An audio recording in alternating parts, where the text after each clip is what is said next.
when the band has reformed to do Done with Mirrors, the effects sales-wise were maybe not quite what you had in mind. Did that come as a great shock at the time? Well, yeah, actually, to me, it came as a surprise because I figured that, see, when we got back together, we went out and did a tour called the Back in the Saddle Tour, and it was really good, really well attended. You know, most of the shows sold really well, and we figured that, well, when we put a record out, that since it was the comeback album, it would probably go platinum right off the bat. But we were subject to the same rules of radio airplay that everybody else was, and radio was not playing any hard rock. There was definitely no singles on the album, and so without that radio airplay, we sold about 350,000 copies to our hardcore fans, and then that was it. The record has since gone gold. And do you think it influenced you in terms of what you had in mind for the next record? Well, I think it woke us up a little bit and said that, you know, it wasn't like, you know, we really said, well, we've got to go about things differently. It was just like kind of an evolutionary thing, kind of like just another step toward getting back together. It was another under the proverbial Aerosmith saddle. You know, had to be got out, and you know, it was one of those things. At the time, it didn't seem like that. At the time, it was just, let's go in and do an album. But it was like, it's almost like, you know, when you're a little kid, you squeeze this little chick to death and it dies, and you love it to death. I think that's what we did to that album. We were so excited to be back together and back in the studio, and you know, it's hard to say. Even looking back in retrospect, I could be wrong, because who knows. But it was like wine, just hadn't aged enough. Some of the songs weren't done, weren't cooked. As opposed to albums that were really cooked. yeah. In some cases, fried. But those were the best. My God, Toys in the Attic was like, we camped out in the studio for a year, wasn't it? No. No, a long time. Oh, God. So Permanent Vacation then was made on the basis of well, you knew what you did wrong with Done with Mirrors, so you tried to rectify that, and then you went in and did Permanent Vacation. Nah, that's not proper. That's not good. We only, you know, for us, it's like asking different groups, so what do you think about this album? To start scrutinizing on something that you put together, you know, to look back at it like that, I don't see it like that. Sure, now, but the reality is that's not the way it was. We didn't look at that album and say, oh, we did this, and this wrong. It just wasn't time. And then you get more than half the Aerosmith fans that will disagree with me even. They'll think, no, it's a great album. It's just a different, it's like Rubber Soul was to something new. Completely different albums. In that if you had different singers on Rubber Soul and that, you'd think it was two different bands. You know, you wouldn't. So I mean, it's just the kind of thing where, no, we didn't realize we were doing wrong. Nothing. That was that album, and this one was this one. The difference between that album and this album, we went into the studio and it was like somebody was selling, instead of drugs at the door, little bottles of inspiration. Shit happened when we went into pre-production on that album where stuff was flying and it was going down and it was song after song after song, and it's the kind of thing that some musicians like to talk about only when it's not there. My God, I'm not there today. I can't write. I'm what is it called? I'm stuck. I'm behind the eight ball. I'm what? Blocked. I'm blocked. I have a talent block or whatever. Most people talk about that when it's not there. This album, stuff was flying. I don't know why it was. It was just the right time. Well, plus we had more time to do it. We were encouraged to take our time doing it, and even before that, to try a lot of stuff was flying before I went away. Remember that? Good well, stuff. yeah, the band had been back together for longer, and you know the certain, you know, the seeds of getting our inspiration back had started to grow a little more, and like I said, we had more time, and Done with Mirrors was a situation where we kind of had to get back together and prove that we could do an album for the budget and in the time we were allotted. And I remember that one of the main things about done with Mirrors was getting it done by a certain time. You've got to have it done by then. And with Permanent Vacation, of course, that that was still there, but the time period was longer. And, the record company was comfortable that these guys can do an album in the time allotted, because in the years before we had really every album we did we stretched out longer and longer and spent more money on it. So Permanent Vacation, we just came up with a lot more in terms of ideas, a lot more rough ideas to choose from.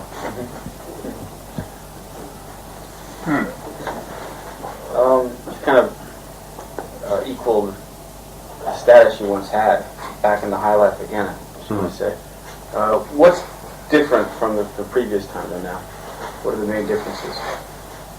I think, just speaking for myself, I'm more aware of how good things are. I guess when it happened before, I kind of figured that it was always meant to happen, and so here it was, and so what? This is it.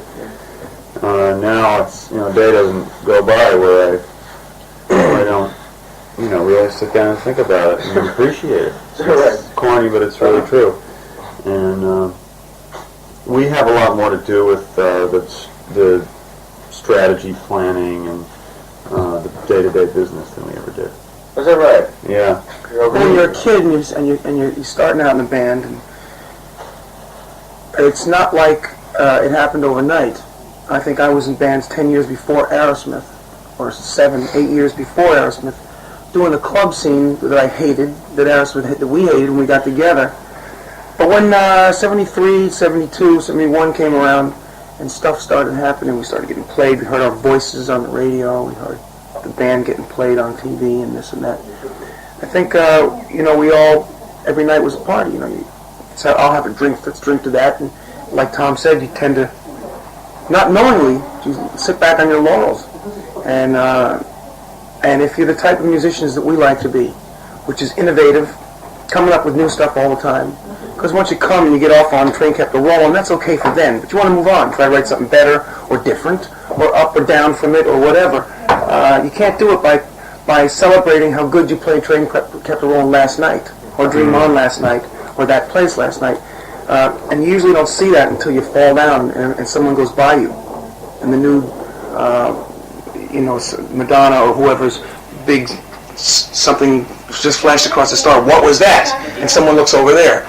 You usually don't realize stuff like this until someone else comes along and knocks you out of place.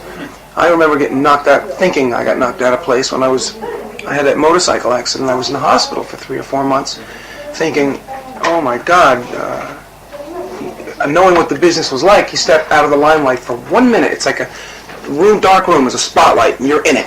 You step out for 1 second, and just like that, somebody else is waiting, ready, with their bags and their toothbrush and their clean pair of underwear to step in there and take over.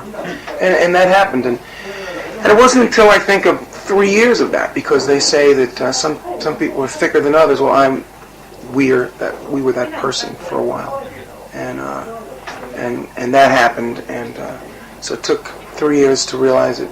Not only were we losing it when we worked together as a band, certainly without a couple of key vital people, we were certainly losing it and dropping at a much faster rate. And so it just was a matter of time before we looked around and said, look, we should just get back together with Joe and Brad and do it, again as a group. And now that we were really fortunate enough last album to tap into that vein, that rich deposit. It's like, where was that? Well, where were you standing last time you did Rocks? Right there. That was the faucet. It was dripping out of there. And we just kept walking through the mine without flashlights or anything, going like this. And we left our little, what do you call that, a vein? That rich deposit.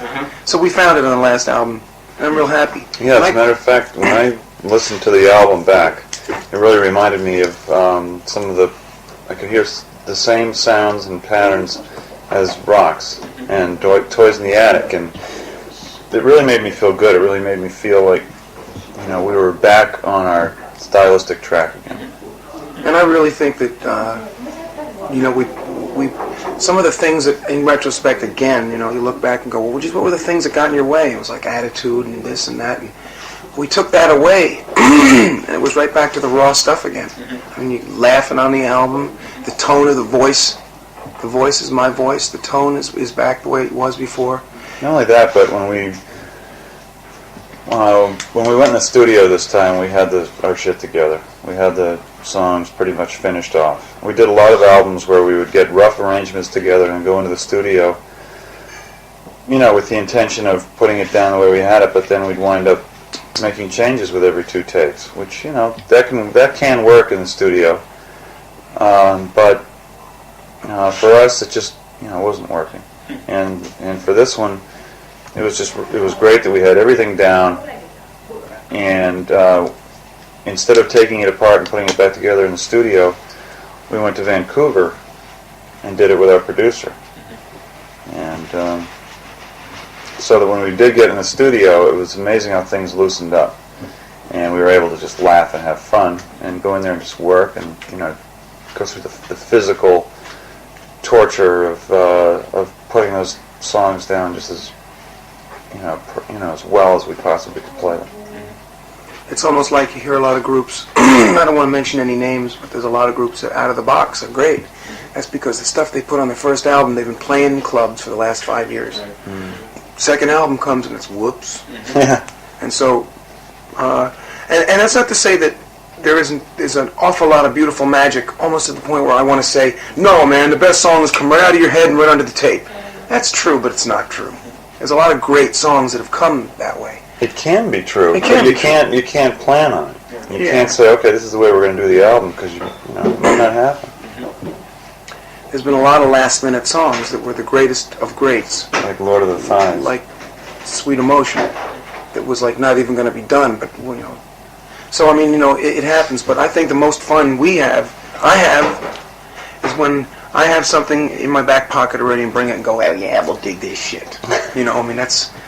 It's almost Dream like On, you for brag when instance. you're putting it down. You go, oh yeah, and watch this, and look at that. And not only that, and it's like, it's just you can add the shine and the beauty of the song, that little bit of extra, that takes it all the way home.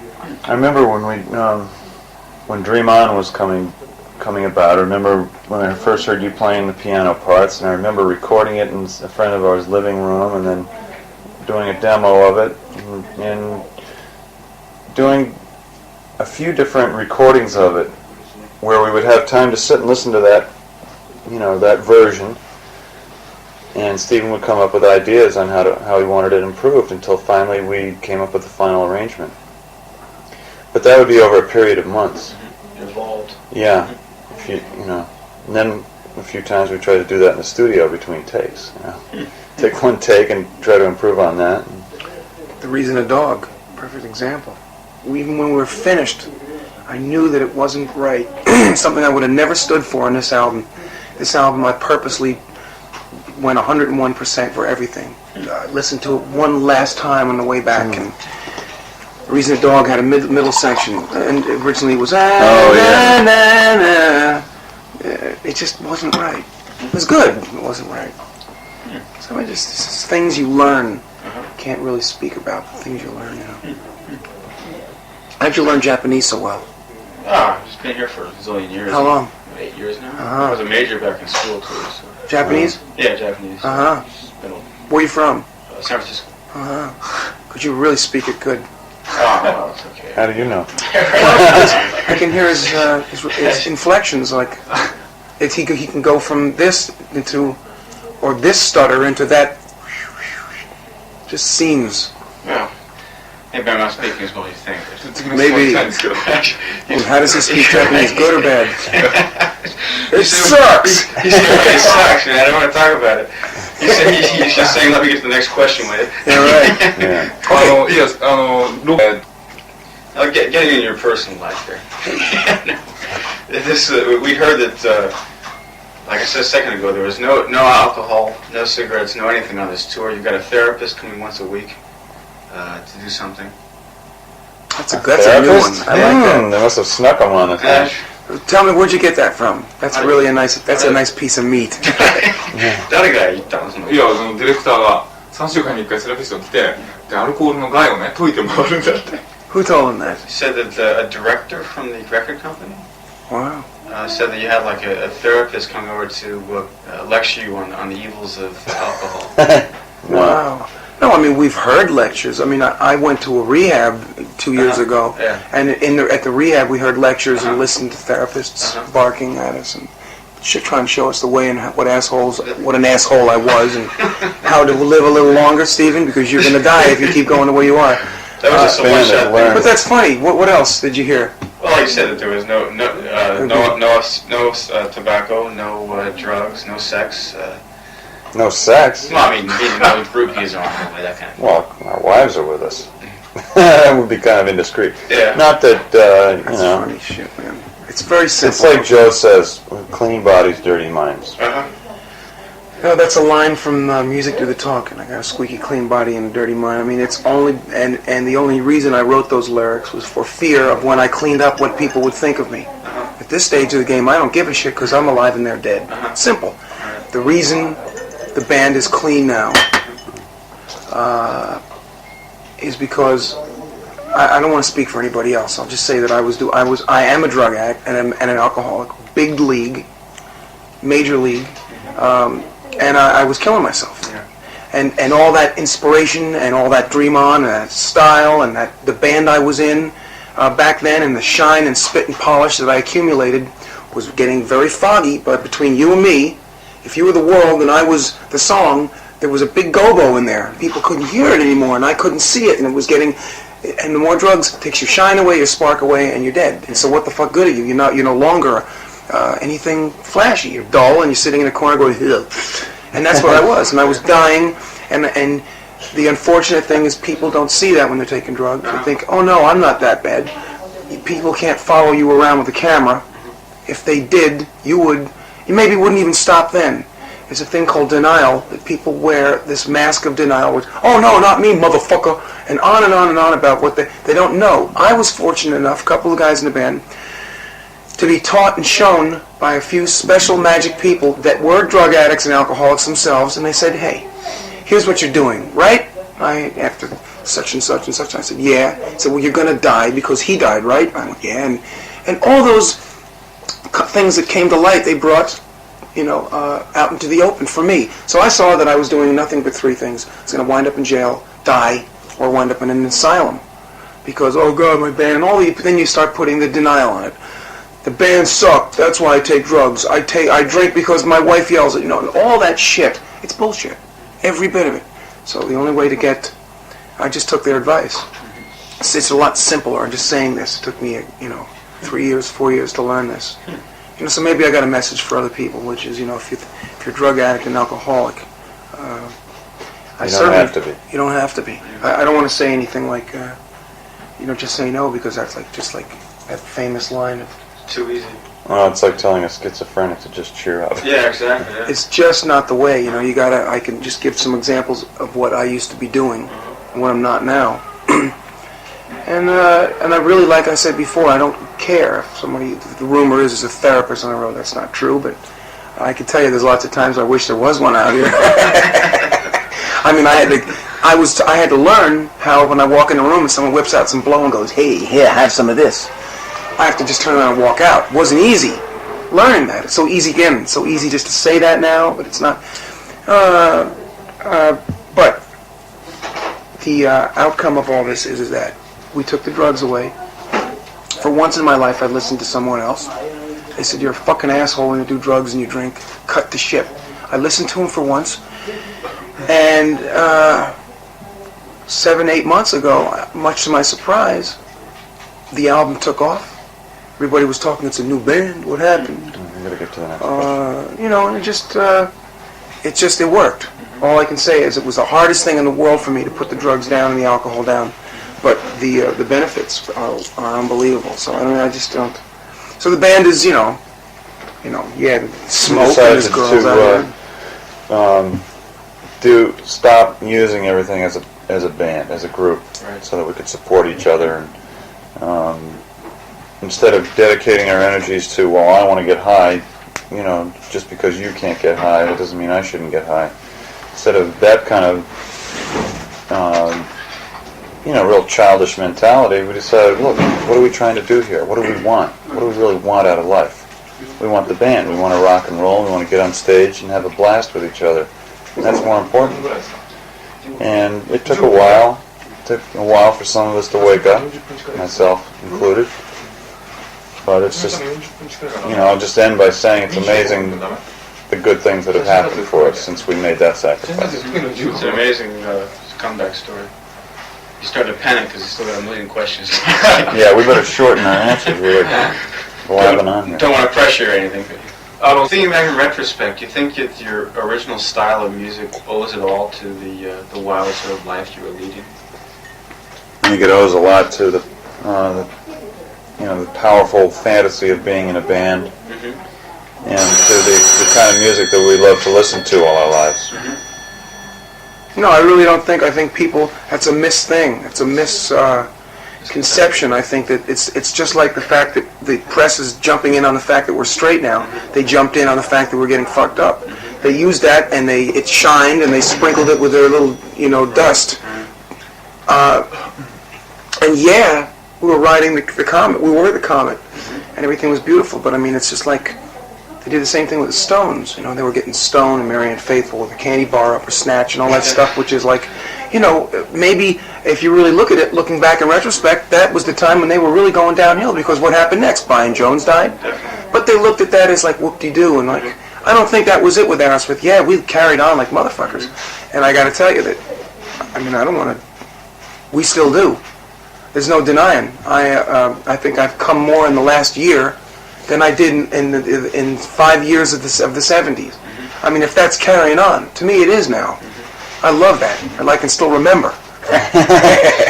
and like, I just, you know what I'm saying about all that? Exactly. Okay. You've got to be a tortured artist to get credibility from the press.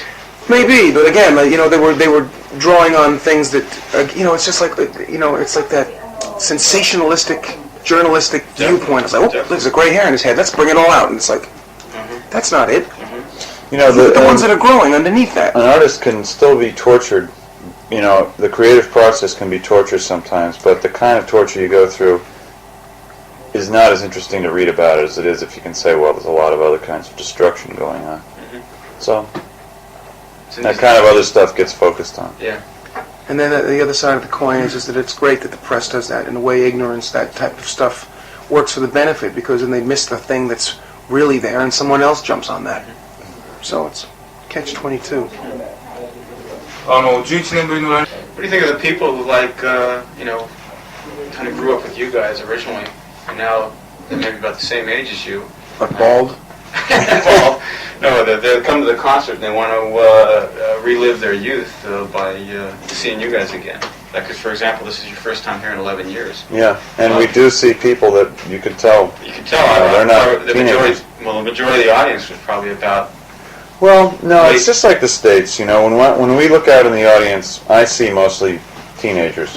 But you look a few rows back, which is hard because of the lights. But every once in a while, you can see back far enough to say, that guy just came from work. He looks like he just came from the bank, or. You see the people with the canes and the wheelchairs. Sure.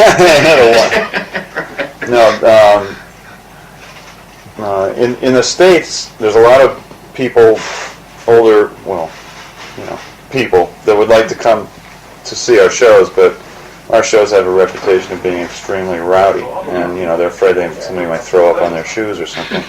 But I think here people know that they can go to a show and not get molested. Yeah. So I see a lot more of the older fans here. Well, what do you think of those people? I mean, I think they're great. They're saying, "Yeah, I still want to rock and roll. I'm not going to be somebody that's going to be. Really? I'm not going to fit into that slot that society expects me to be in at this age.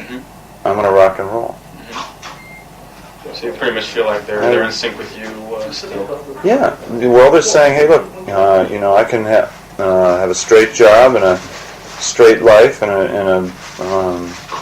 I can work hard and be into my job and still enjoy rock and roll." 90% of the people out there are doing jobs that they hate. They don't like it. That's just the way the world is. You've got to go work. You got to work to get money to live. And I would venture to say that more than 60, 70% don't like what they're doing.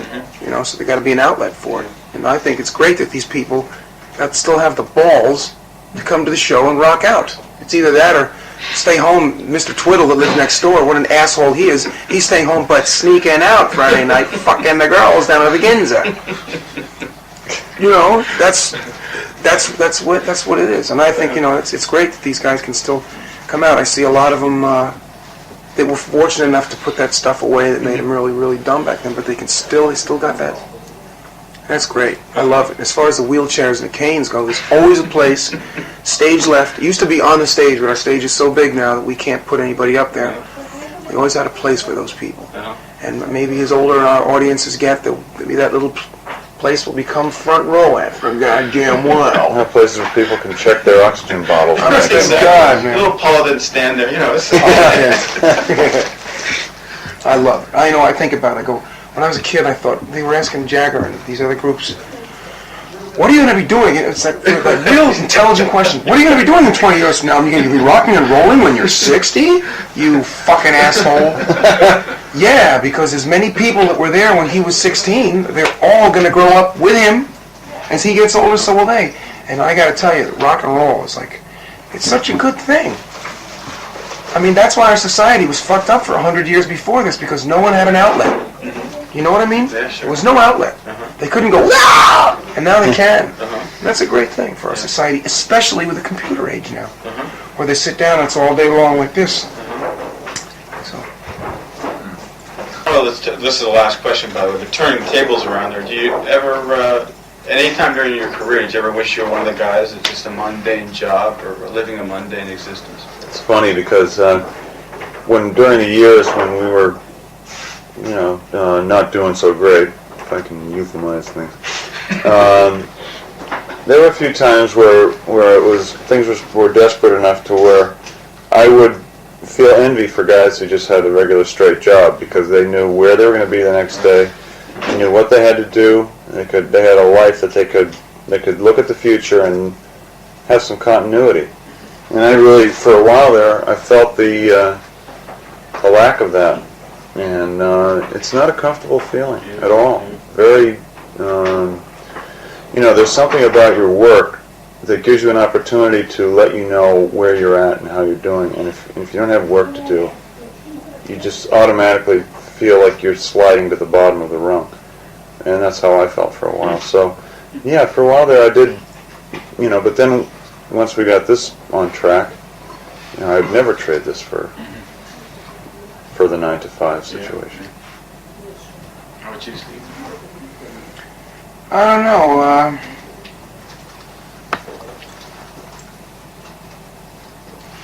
I don't think I remember. It's funny. I remember being a kid. I remember growing up, and I remember almost the day, and there was a particular year when I went, oh man, I'm a male. Females don't have to worry, they can go up and get married. I was looking for the easiest way out, and I thought, holy shit, I got to get a job. I got to leave here in a couple years and get a job, and it scared the shit out of me. I hated that thought. Because, it was bad enough living for the weekend for school and living the rest of my life. When I'm like Monday morning, what a fucking drag. Sunday night, you got to get ready for Monday morning, and then Friday afternoon is your day. And I didn't like that at all. I hated it. I realized where that adrenaline came from when I looked out the window and it was snowing. I heard in the radio, your school is closed. It was, yay! If you were in bed going, if your mom said, you can stay home today, you'd fall right back to sleep. No, not a chance. That adrenaline went, and it was that type of thing that made me love rock and roll. I don't know, it was a challenge. I mean, I'd had those jobs. I wasn't any good at it. I wasn't even good at baseball. I was the outfielder. I would looking around at bugs and ants, and ball would go flying over my head, and I was, what are you doing? So, I was just never any good at that. I got to find a job. Plus, I never was scholastically inclined to sit down and try to figure out one of those things that I maybe was good at. Absolutely not. So I guess pretty much it was a matter of that managerial position at McDonald's always beckoning you. Was that right? Yeah, it was either that or rock and roll. Fry cook or rock and roll? Sure. Well, this is a normal. じゃあSchool's out. All right. しかし、30センチの人だな。